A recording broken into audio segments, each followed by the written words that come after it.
That third failure in a row, did you think, I need to pack this in? Never. Why not? I don't ever give up. I mean, I'd have to be dead or completely incapacitated. He has been referred to as the real-life Iron Man. He is a co-founder and CEO of Tesla, CEO of SpaceX, founder of The Boring Company, co-founder of Neuralink, founder of PayPal, and co-founder of OpenAI. According to Forbes, he is the 20th richest person in the world with a net worth of about $31.8 billion. He is Elon Musk, and here are his 10 rules for success. And then just work like hell. I mean, you just have to put in 80 to 100 hour weeks every week. Gosh, and that's then a lot of work. All those things improve the odds of success. Okay.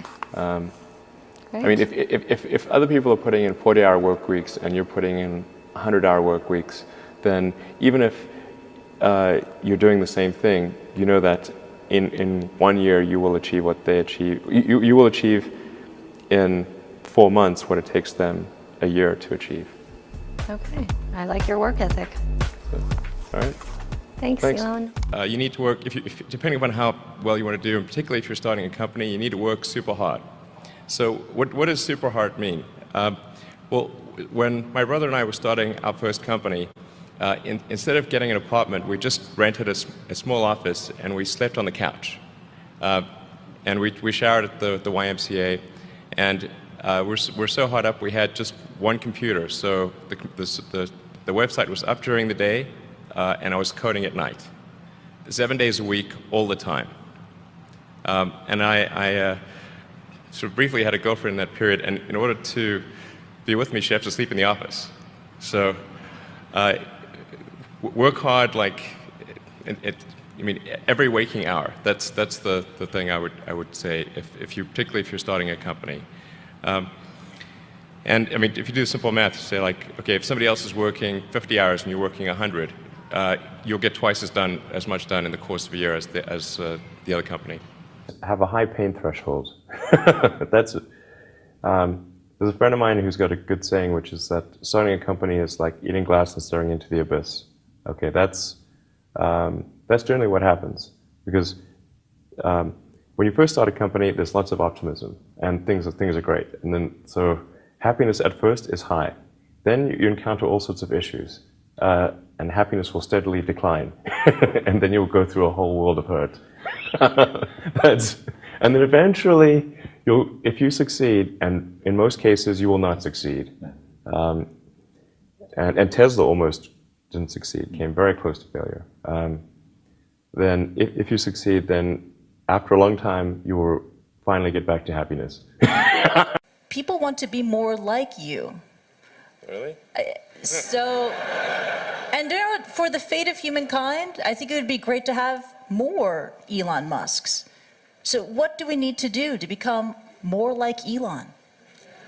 I don't know if I think it maybe sounds better than it is.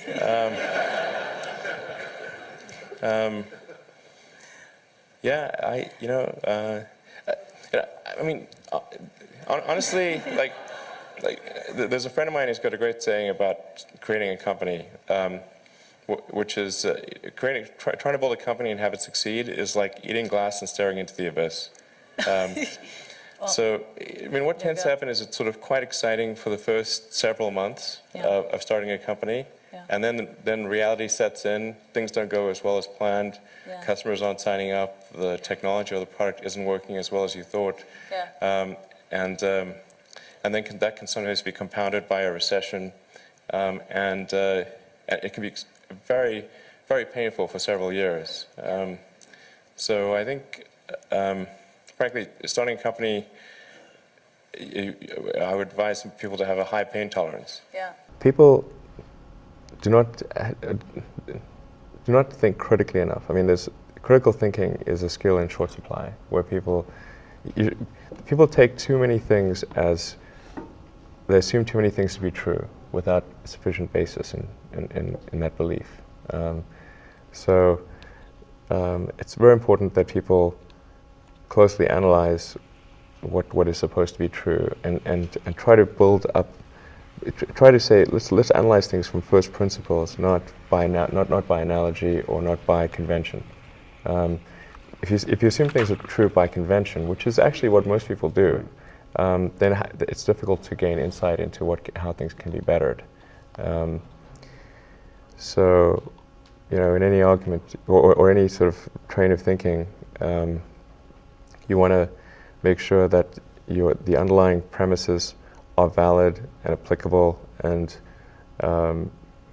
then in reaching a conclusion, that the conclusion you're reaching is necessarily driven by the underlying premises and the interconnection between those premises.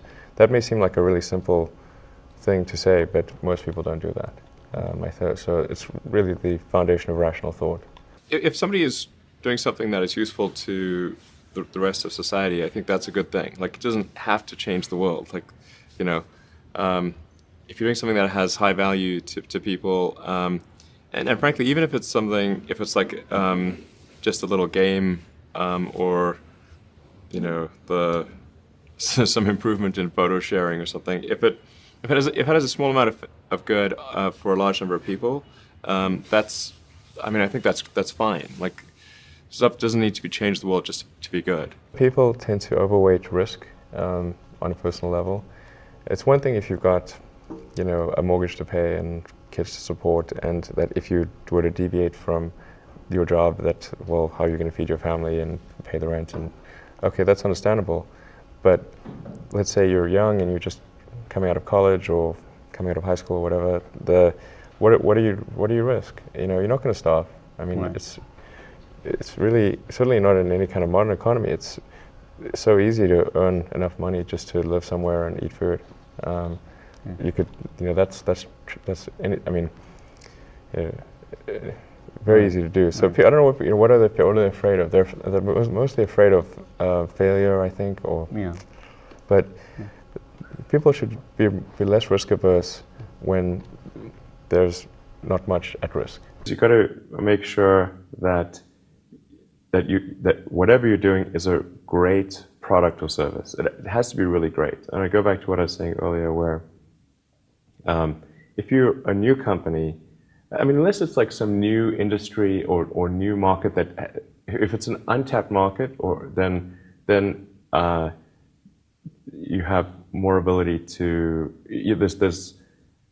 The standard is lower for your product or service. But if you're entering anything where there's an existing marketplace against large entrenched competitors, then your product or service needs to be much better than theirs. It can't be a little bit better, because then you put yourself in the shoes of the consumer, and they say, why would you buy it as a consumer? You're always going to buy the trusted brand unless there's a big difference.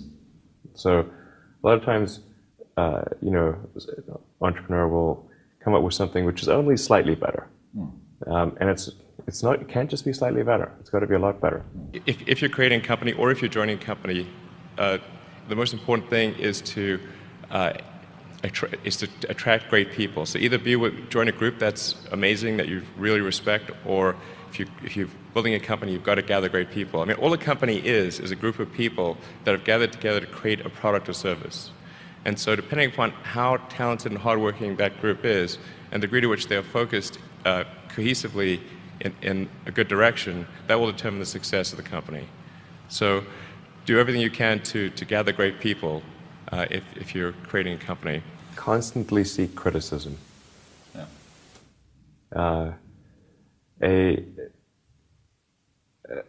A well thought out critique of whatever you're doing is as valuable as gold.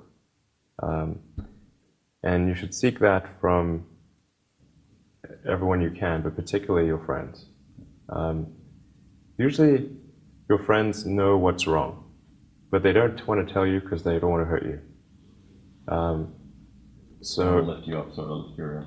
Yeah. So they'll say, "Oh, I want to encourage my friend, so I'm not going to tell him what I think is wrong with this product." Yeah. It doesn't mean your friends are right, but very often they are right, and you at least want to listen very carefully to what they say, and to everyone. If you're looking for, basically, you should take the approach that you're wrong. That you, the entrepreneur, are wrong. Your goal is to be less wrong. Don't just follow the trend. So you may have heard me say that it's good to think in terms of the physics approach of first principles, which is, rather than reasoning by analogy, you boil things down to the most fundamental truths you can imagine, and you reason up from there. And this is a good way to figure out if something really makes sense, or if it's just what everybody else is doing.